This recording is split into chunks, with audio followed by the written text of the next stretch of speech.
로마서 6장 1절에서 4절 말씀 봅니다. 그런즉 우리가 무슨 말하리요? 은혜를 더하게 하려고 죄에 거하겠느냐? 그럴 수 없느니라. 죄에 대하여 죽은 우리가 어찌 그 가운데 살리요? 무릇 그리스도 예수와 함께 예수 합하여 세례를 받은 우리는 그의 죽으심과 합하여 세례를 받은 줄을 알지 못하느냐? 그러므로 우리가 그의 죽으심과 합하여 세례를 받음으로 그와 함께 장사되었나니 이는 아버지 영광으로 말미암아 그리스도를 죽은 자 가운데서 살리심 같이 우리도 또한 새 생명 가운데서 행하게 하려 하심이라.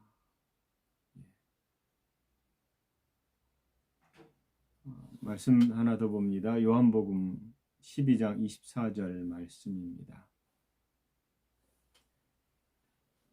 요한복음 12장 24절 내가 진실로 진실로 너희에게 이르노니 한 알의 밀이 땅에 떨어져 죽지 아니하면 한 알 그대로 있고 죽으면 많은 열매를 맺느니라. 오늘은 하나님의 생명을 얻기 위한 죽음이라는 말씀으로 하나님 말씀을 나누겠습니다. 여러분, 저번 주에는 왜 하나님을 아버지라 부르는가에 대해서 나눴습니다. 하나님은 아버지이시죠. 그 아버지의 이유가 우리 가운데 아버지의 성품, 하나님의 생명이 있고 그 생명으로 우리가 태어났기 때문이다. 혈적적 의미에서 하나님의 DNA를 가졌다라는 것입니다. 그런데 이 생명을 얻기 위해서 우리는 예수 그리스도를 믿습니다. 그리고 그리스도를 믿는 자들은 하나님의 생명을 얻게 되지요. 그런데 이 성경에 대해서, 이 생명에 대해서 성경은 하나님의 생명을 얻기 위한 프로세스가 있다라고 말합니다. 그 프로세스가 죽음을 통과해야 된다라는 거죠. 그것이 바울이 말하는 것이고 성경이 말하는 것입니다. 이 부분은 예수를 믿으면 거듭나는 것이고 우리 유선화 사모가 요한계시록에서 첫 번째 부활과 관련되어서 잘 설명되어 있습니다. 이 부분을 여러분은 첫 번째 부활을 좀 알고 싶으면 요한계시록 동영상 첫 번째 부활에 대한 얘기가 아주 잘 나와 있습니다. 그 부분을 세심 있게 살펴보면 거듭남에 대한 첫 번째 부활의 이해가 잘 되어 있을 것입니다. 오늘은 이 생명을 얻기 위한 죽음에 대해서 얘기하고 싶습니다. 오늘 로마서 6장 1절에서 4절을 보면 여러분 우리가 죄에 대해서 죽었다라고 말합니다. 이 말의 반대는 우리가 죄에 대해서 살았다라는 말이죠. 그래서 죄에 대해 죽은 우리가 어찌 그 가운데 더 살리오라고 말합니다. 우리가 죄 가운데 살 이유가 없다라는 거죠. 많은 그리스도인들이 이 죄의 문제에 대해서 여전히 고민을 합니다. 왜냐하면 우리 삶 가운데 일어나는 수많은 죄가 우리의 삶을 옭아매고 거듭났음에도 불구하고 내가 여전히 죄인이구나라는 생각을 하고 있기 때문입니다. 그런데 성경이 선언하기는 우리가 죄에 대해서 죽었다라고 말하고 있다라는 사실입니다. 죄에 대해서 죽었는데 왜 죄가 발생하느냐라는 문제는 나중에도 다룰 것이지만 우리가 죄가 있는 세상에 살고 있기 때문에 우리가 죄를 짓는 것입니다. 그러나 이 죄는 자범죄라고 말하는 행위적 죄, 행동과 생각을 통해서 일어나는 죄들입니다. 이것은 본성적인 죄는 아닙니다. 이 땅에 있을 때에 우리의 즉 마음과 몸이 이 땅에 있고 이것을 끊임없이 사단이 침범하고 내가 이것을 가지고 살기 때문에 일어나는 문제입니다. 그러나 본성적인 문제, 즉 죄에 대해서 죽은 본성은 더 이상 죄를 짓지 않습니다. 의롭고 거룩합니다. 하나님의 생명과 연합되어 있고 이것을 예수 그리스도 안에서 보장된 것이다라는 거죠. 그래서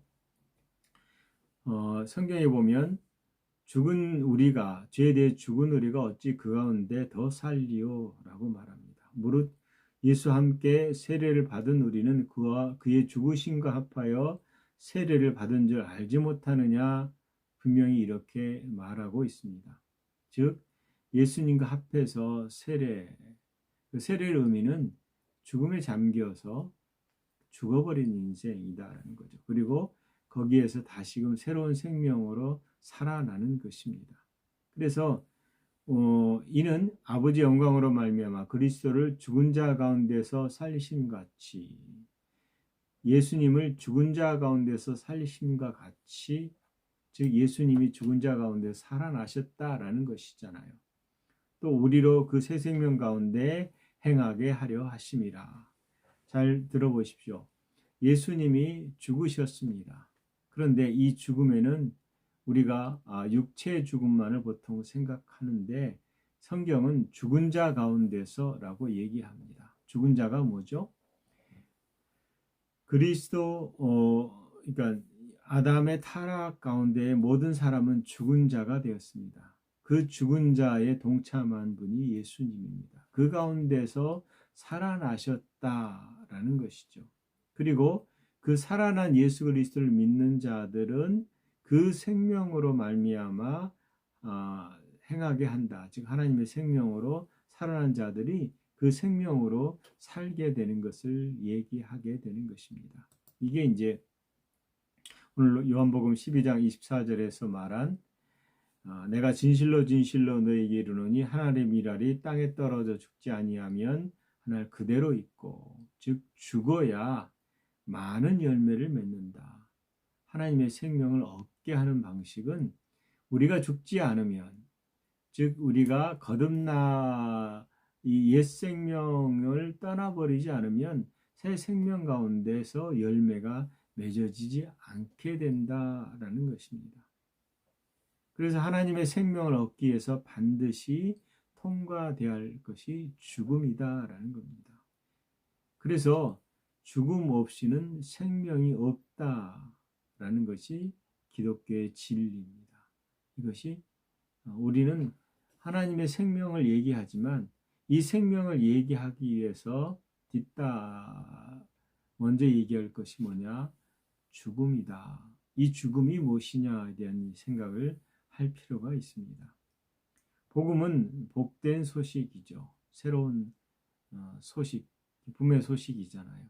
그런데 이 기쁨의 소식은 기쁨만 있는 것이 아니라 그 또 다른 내용이 포함되어 있다라는 거예요. 베이스가 있는데 그 베이스는 뭐냐면 죽음이 함께 있었다라는 사실입니다. 그래서 예수 그리스도의 십자가의 죽음을 얘기하는 것입니다. 우리가 생명을 얻기 위해서 죽어야 한다라는 이 죽음은 예수 그리스도의 십자가의 죽음을 말하는 것입니다. 여러분, 죽음하면 일반적으로의 죽음의 이해는 육체의 죽음을 얘기합니다. 어느 사람들이 이 육체가 종말을 고하거나 뜻하지 않고 사고로 이 세상을 떠나거나 병들어 죽거나 기운이 빠져 죽거나 이 모든 것이 육체의 죽음과 관련되어 있습니다. 그래서 우리 눈앞에 육체의 죽음이 다가오면 그 죽음 가운데 있던 많은 관련된 사람들이 장례를 치르고 슬퍼합니다. 이별의 아쉬움이죠. 그러나 성경에서 말하는 이 죽음은 이 육체의 죽음 이전의 영적인 죽음에 대해서 분명히 언급하고 있습니다. 하나님이 아담에게 선악을 알게 하는 나무 열매를 맺으면 반드시 죽으리라 라고 말했습니다. 그리고 실제로 그들은 육체의 종말을 맞이합니다. 그런데 생각을 해보십시오. 육체의 종말을 맞이하기 전에 이들이 먼저 죽음이 왔다라는 겁니다. 반드시 죽을 것이다 라고 말한 이 반드시 죽음은 하나님과 연결되어 있던 하나님의 생명의 떠남으로 인해서 하나님과 상관없는 존재로서의 죽음, 영적 죽음이 먼저 들어왔다라는 사실이고, 그 다음에 이 생명을 가진 이 죽음을 가진 자는 나중에 육체적 죽음까지 결말을 맺는다라는 것입니다. 그래서 아담의 타락과 함께 인류 가운데 들어온 것이 영적 죽음입니다. 반대로 얘기하면 영적 생명이 있었다. 그리고 죽음으로 새롭게 태어난 존재. 그래서 인류는 이 죽음 가운데 처해 있는 것입니다. 그래서 타락은 하나님의 생명을 잃어버린 인간의 이야기입니다.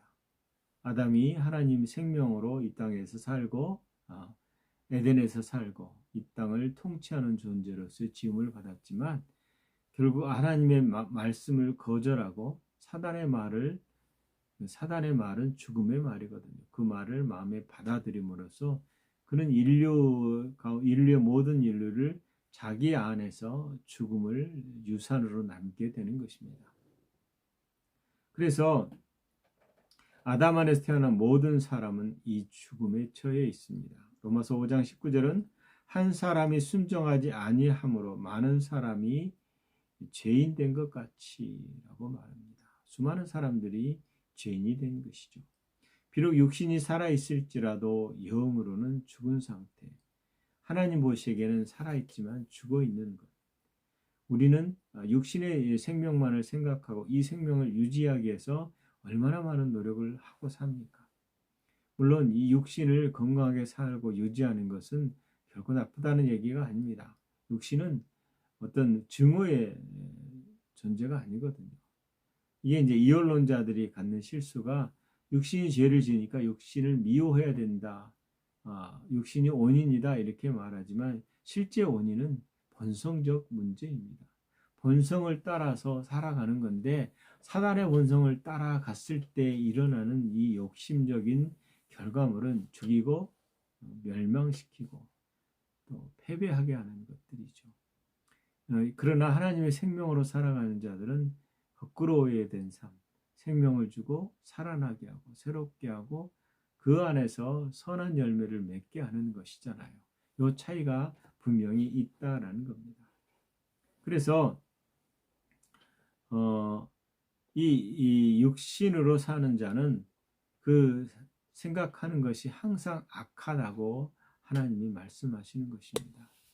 인류가 얼마나 악해졌는지는 노아 때의 홍수를 통해서 일어난 심판이 그것을 잘 말해줍니다. 얼마나 인간이 악하신 것인가. 그러나 하나님이 사람이 항상 악한 것을 한다. 그래서 그 가운데 하나님의 생명이 떠나버렸다. 더 이상 들어오지 않는다. 이것을 회복시키기 위한 것이 예수 그리스도의 십자가라는 것입니다. 그래서 이 죽음은 다른 죽음이 아니라 영적인 죽음이다라는 것을 말할 수 있습니다. 오늘 본문에 말하는 이 죽음은 분명히 십자가의 죽음이요 십자가의 비밀입니다. 우리가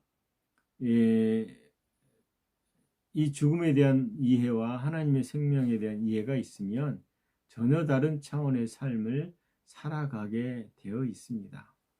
먼저 우리가 이 죽음을 다루기 위해서 알아야 될 것이 예수 그리스도의 삶입니다.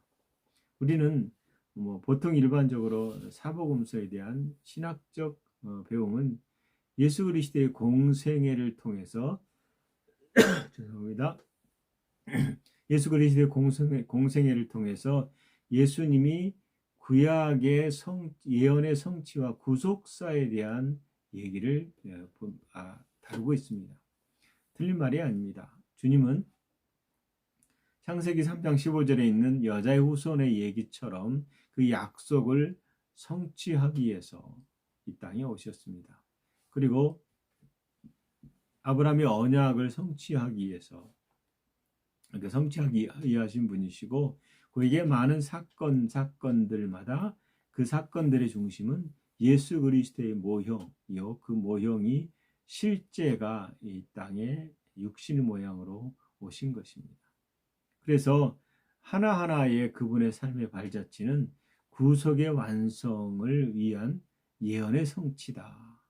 그리고 그분은 실제로 구약의 예언처럼 십자가에서 못 박혀 죽으시고 부활하셔서 인류의 죄의 문제를 끝장내시고 하늘나라에 승천하셔서 하나님 보좌에 앉아 있는 그 예언에 성취하신 분이 예수 그리스도다 라고 말한다라는 것입니다. 그래서 우리가 보통 사복음서는 예수님의 공생애와 구속의 예언의 성취로 그렇게 이해하고 있습니다. 이해가 나쁘다는 것은 아닙니다. 그러나 바울이 선언했던 복음과 그 후로의 지속적인 요한일서나 베드로 전후서나 혹은 요한계시록에 나오는 그 예언의 성취와 관련되어 있는 예수 그리스도와 연합된 교회에 대한 얘기가 분명히 있다라는 겁니다. 즉, 이 땅에 사는 새로운 피조물이 어떻게 왕노릇하고 사는가에 대한 얘기가 담겨져 있는 것이고, 그 새로운 피조물에 대한 삶의 모델을 예수님이 공생애 때 보여주신 것입니다. 그래서 하나님의 생명을 소유한 새로운 피조물이 어떻게 이 땅에서 살아야 할지를 보여주고 있는 것입니다. 예수님은 하나님의 생명에 의해서 잉태되셨고 성령님으로 잉태되셨다고 그러잖아요. 그리고 성령님을 통해서 이 땅에서 성령과 능력의 기름 부음으로 하나님의 일을 하신 분이 예수님이십니다. 즉 예수님이 하나님의 생명을 가지고 이 땅에서 어떻게 살았는가를 여러분 잘 보시기 바랍니다. 구속의 예언의 성취도 보셔야 되지만 그 생명이 있는 자가 어떻게 왕노릇 하는가에 대한 삶을 우리가 눈여겨볼 필요가 있다라는 것입니다. 그것은 하나님의 형상을 가진 자의 삶입니다. 아담이 타락하기 전에는 하나님의 형상을 소유한 상태에서 그 형상의 삶을 살도록 되어 있습니다. 형상이라는 게 다른 것이 아니라 그림자, 체렘, 형상, 체렘, 그림자로 사는 것, 즉 하나님처럼 사는 것. 하나님이 말씀하시면 그 말씀을 말하는 자, 하나님이 움직이면 움직이는 자, 즉 그림자는 하나님처럼 본체라고 그러잖아요. 내가 있고 내 그림자가 있으면 나와 그림자는 결코 떨어지지 않고 내가 행동하는 그대로를 따라가게 되어 있습니다. 틀린 행동을 하지 않아요. 다른 행동도 하지 않습니다. 별개로 존재하지 않고 붙어 있습니다. 그리고 항상 같이 움직이지만 이 그림자는 본체는 아니죠. 그런데 하나님 우리를 그렇게 지으셨다라는 거예요. 하나님이 아니지만 하나님처럼 행동하고 하나님처럼 말하고 하나님처럼 이 땅에서 사는 존재. 그런데 그것은 하나님을 나타내거나 하나님을 보여주는 존재. 그래서 우리를 보면 하나님을 볼 수 있는 존재로 우리를 지으셨다라는 겁니다. 이 존재로서의 삶을 예수님은 이 땅에서 완성되어서 보여주시고 빌립에게 내가 하는 일을 너희도 하게 될 것이다 라고 말한 것입니다.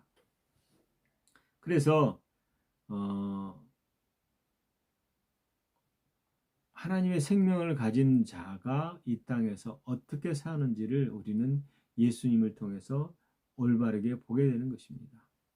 하나님의 유일하신 독생자인 예수님이 이 땅에 사는 동안 성령님을 통해서 어떻게 하나님의 생명의 충만함을 드러내셨는가를 좀 보시기 바랍니다.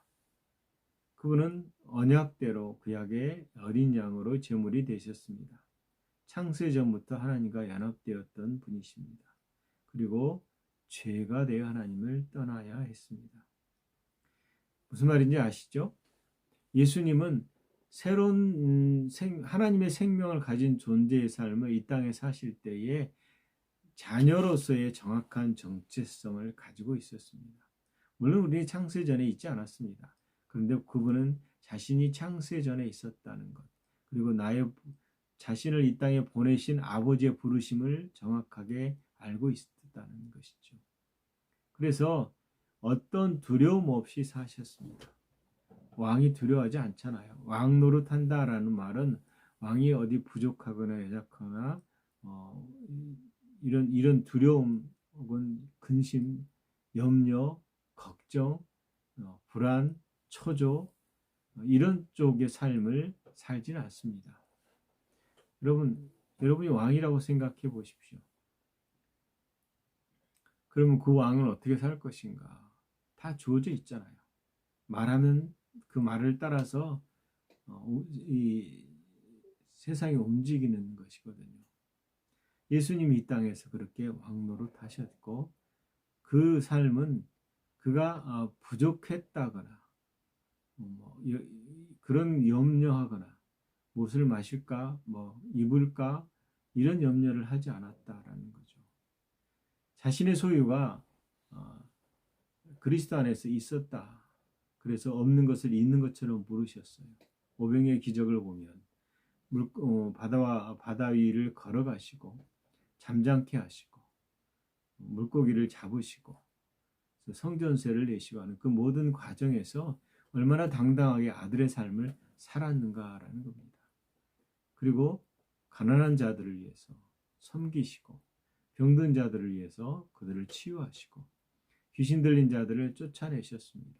그것이 뭐냐면 이 땅에서 부르심을 받은 왕의 삶입니다.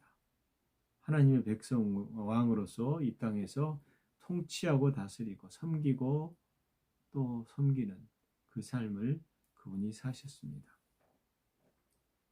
그리고 나서 그 삶을 하나님의 생명이 있는 자는 그렇게 살 수 있다라고 말씀하신 것이죠.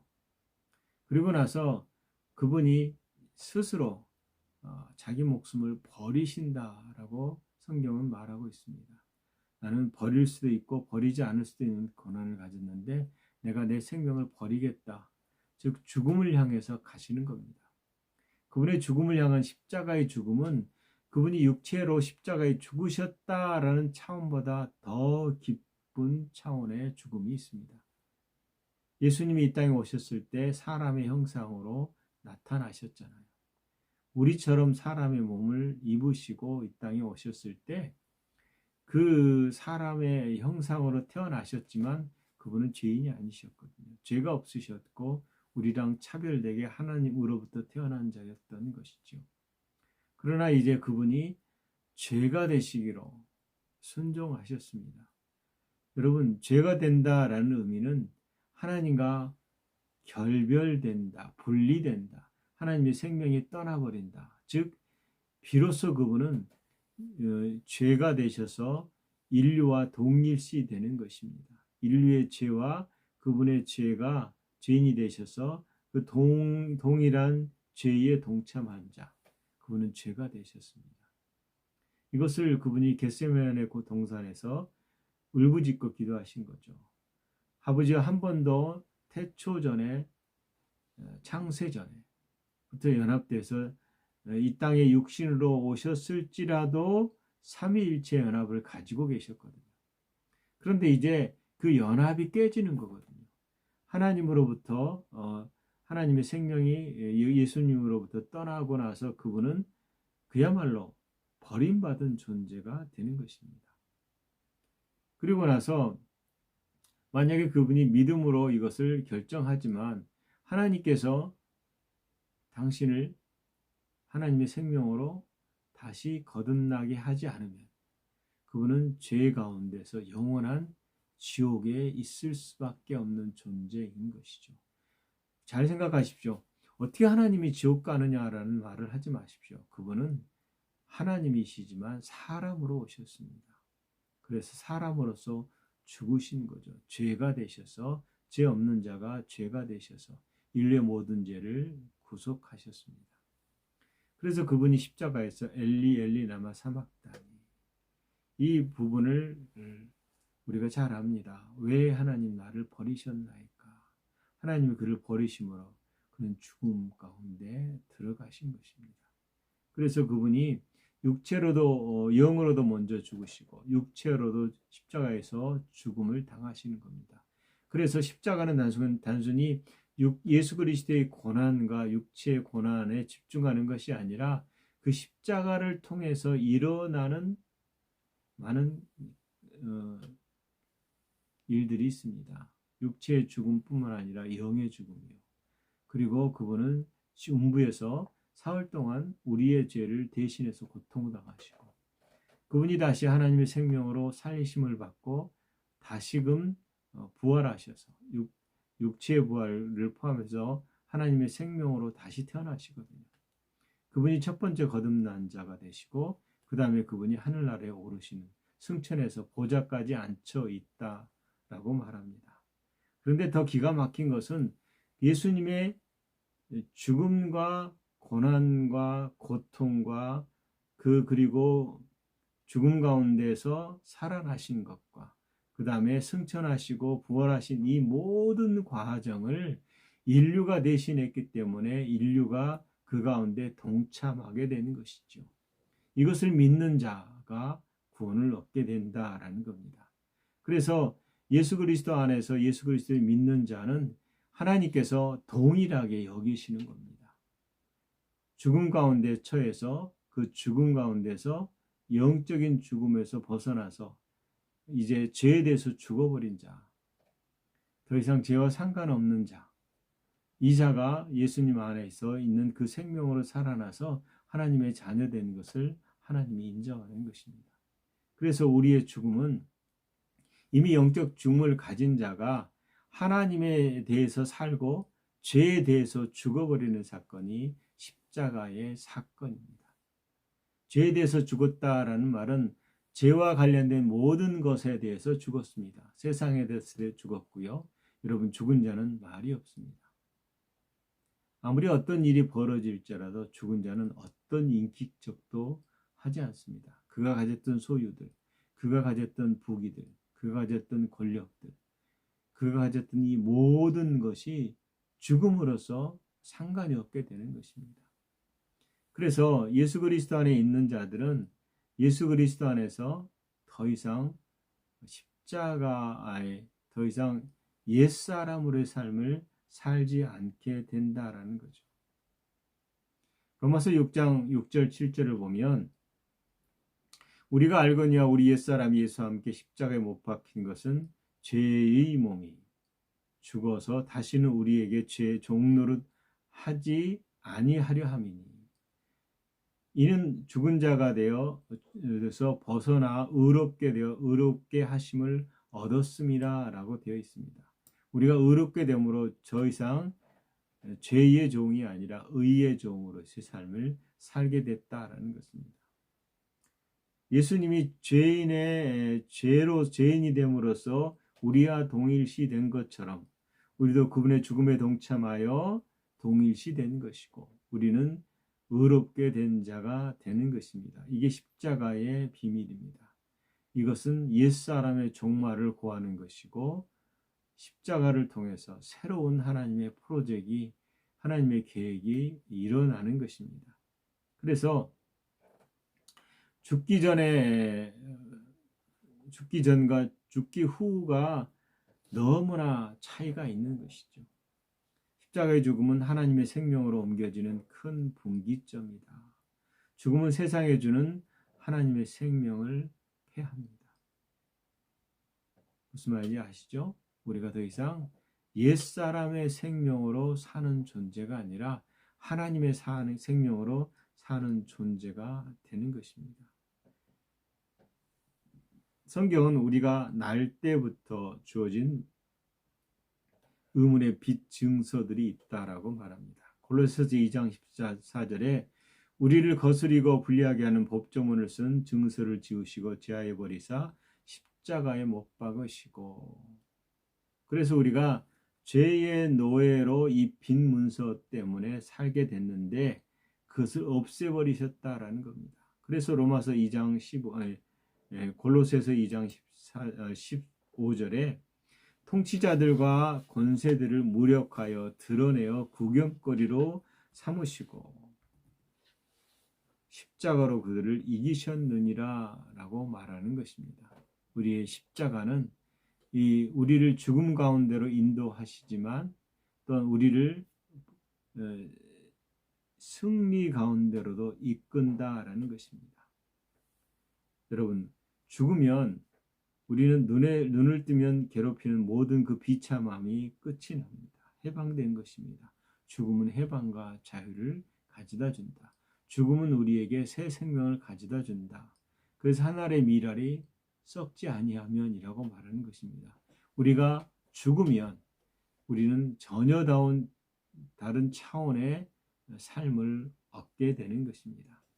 여러분, 예수님은 이 땅에서 하나님의 생명으로 살다가 죄가 되셔서 죽으신 분이십니다. 그분은 그래서 죄로 죽으셨고 다시 살아날 때 죄에 대해서 상관이 없는 자가 되셨고 그 안에 믿는 자들이 동일한 생명으로 죄에 대해서 상관이 없는 자가 되는 것입니다. 우리의 죽음이 십자가에서 처리됐다면 더 이상 우리가 죽으려고 노력할 필요가 없습니다. 애를 쓸 필요도 없습니다. 그냥 죽었다라고 선언해야 됩니다. 그래서 죽은 자와 함께 행동할수록 우리는 죽은 시체가 살려고 버둥거리는 모습이 되는 것입니다. 이미 예수님이 십자가에 못 박혀 있음을 믿음의 눈으로 바라봐야 된다라는 것이죠. 나는 죽었습니다 라는 고백이 정말 중요합니다. 그리고 이 십자가의 죽음의 중요한 비밀은 시간의 현재성입니다. 하나님은 어제나 오늘이라 동일하십니다. 그래서 그분의 시간 안에서 예수님의 십자가는 현재 우리와 연결되어 있습니다. 그래서 믿음은 우리가 그리스도와 함께 십자가에 죽은 것을 믿는다라는 것이고 이 현재성은 어제나 오늘이라 동일합니다. 과거에 그리스도의 십자가를 기다렸던 사람들도 여전히 현재의 그 십자가 사건을 자기 것으로 받아들인 자들이 눈으로 보지 않았음에도 불구하고 최종적으로 그 피가 갈보리에서 쏟아졌을 때 그를 믿는 자들은 구원을 얻게 되는 것입니다. 하나님 안에서 우리의 시간은 과거, 현재, 미래에 결코 갇혀 있지 않습니다. 그리스도 연합함을 통해서 영원한 시간, 카이로스의 시간, 영원한 생명을 얻게 되어 있습니다. 그리고 그 연합이 우리 삶에서 구체적으로 적용되는 것이 복음이다라고 말했습니다. 여러분, 십자가의 죽음은 더 이상 나로 살지 않는 것이다 라고 말할 수 있습니다. 그런즉 이제는 내가 사는 것이 아니오 오직 내 안에 그리스도께서 사는 것이다. 이제 우리가 살았던 것에 대해서 죽고 이제는 예수 그리스도 안에서 생명으로 살아간다는 고백이 되는 것입니다. 우리는 죽음 안에서 생명의 연합이 있습니다. 하나님께서 이 비밀을 우리가 믿기만 하면 주신다고 약속하셨습니다. 그래서 매 순간 그리스도 함께 죽고 그리스도 함께 살아나는 자입니다. 이제 우리가 육체를 가지고 구체적으로 보고 듣고 말하고 행동하는 것은 나를 사랑하사 나를 위해 자기 자신을 버리신 하나님의 아들을 믿는 그 믿음 안에서 사는 것이다 라고 말하는 것입니다. 이것이 우리의 삶을 있게 합니다. 이것이 우리의 삶 가운데서 항상 존재한다라는 것입니다. 여러분, 애써서 죽으려고 하지 마십시오. 이미 죽었습니다. 그러므로 그 죽음 가운데서 매여 있지 마시고 죽음 가운데 살아난 자로서의 삶을 사시기 바랍니다. 증언의 삶, 증인의 삶, 예수 그리스도 안에서 생명 안에서 왕노릇하는 삶, 이것이 구체적으로 실제적으로 우리 가운데 일어난 복음의 사건입니다. 여러분, 십자가에서 죽고 부활하신, 그래서 하나님의 생명으로 사는 그 삶을 사시는 여러분 되시기를 예수 그리스도 이름으로 축원합니다. 기도하겠습니다. 하나님, 우리를 사랑하시고 우리를 그리스도 안에서 부르시고 그리스도 안에서 하나님의 생명에 동참한 자로 세우셔서 감사합니다. 날마다 이 생명의 풍성함이 우리 삶 가운데 나타나게 하시되 아버지 예수 그리스도 안에 주신 성령님께서 이것을 보증하시고 가르쳐 주시고 나타내 주셔서 우리가 그 생명의 소중함과 그 생명의 풍성함을 날마다 경험하게 하시옵소서. 내가 죽었으므로 나로 살지 않게 하시고 오직 그리스도 안에서 그리스도를 믿는 그 삶을 살아가게 하시옵소서. 예수님 이름으로 기도합니다. 아멘.